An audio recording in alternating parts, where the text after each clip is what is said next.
Good morning, students! Today, I'm gonna teach you some Tagalog phrases.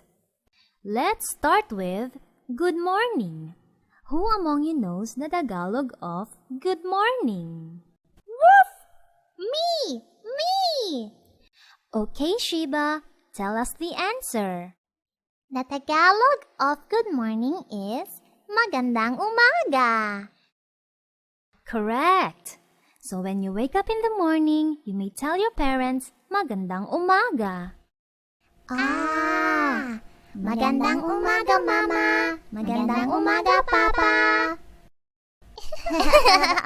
Okay, next is, how are you? Do you know the Tagalog of how are you? How are you is, kumusta ka?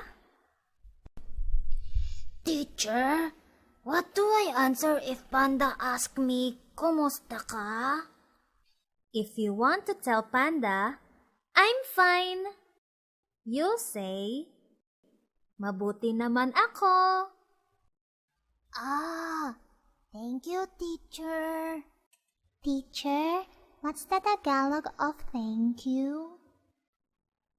The Tagalog of thank you is, salamat.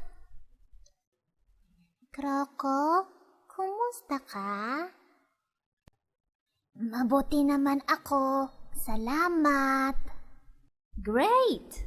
Now, bring out your assignments. I'm gonna pick a fruit and then tell me the Tagalog of it.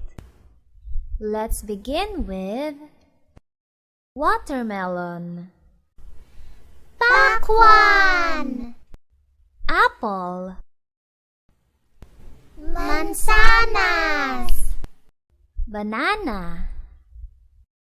saging. Great job! So that's it for today, kids. You may now go and play outside.